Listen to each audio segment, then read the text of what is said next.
So super stoked about this one. This is the Airvalent CO₂ monitor, but it doesn't matter CO₂. It measures the temperature, both Celsius, Fahrenheit, relative humidity. It has an automatic self-calibration mode, user-friendly app. You just connect it either in the Google Play Store or the Apple Store. So this is the unboxing, and then we'll show you what it looks like when we're actually get it charged and ready to go. So just very sleek design on the outside.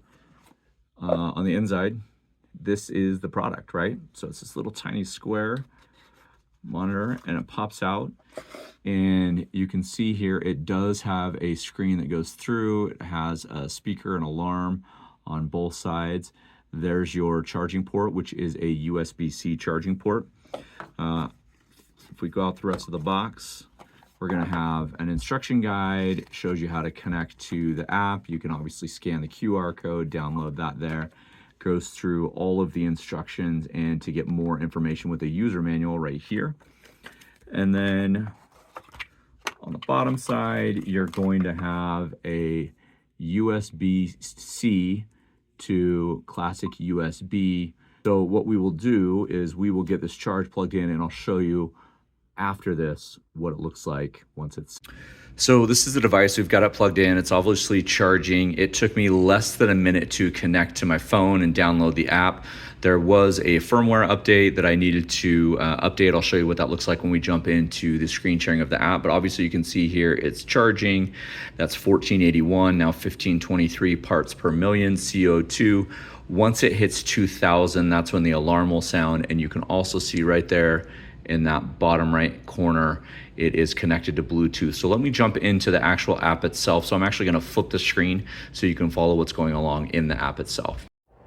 Here's the main screen of the app, and a couple things that I just need to let you know about is I'm on the settings page, and you can see right here I'm on version 1.39. Most likely when you get this, you'll be on 1.38 or 1.37. So you just click right here and it will automatically update. The other thing that you can do is you can actually change the name of this. So if you have multiple monitors in your house, like if you have a basement and an upstairs, you could keep one down in the basement and one upstairs. You can also change the minute interval to 1 minute, 2 minute, 5 minute, 10 minute. I'm gonna change mine to 2 minutes.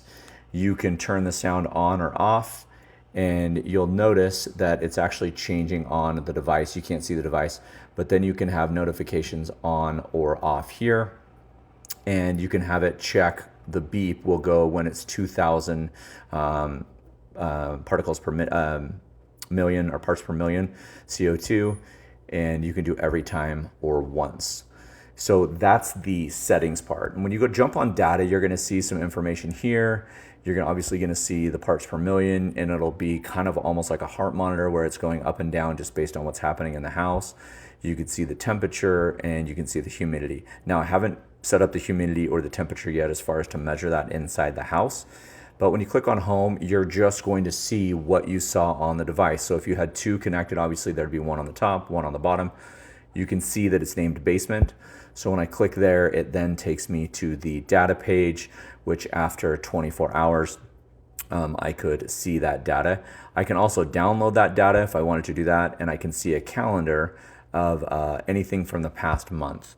So if I go back to my settings, you can also change the screen to look a little bit different here. You have kind of all of these emoji, airing, signage, alert, panes, analog, cloud, watch, flow, and arbiter. And so when you change that, it takes just a second. It downloads it to the actual device itself, and then the device shows that face there on that, and it's installing and reconnecting, and there we go.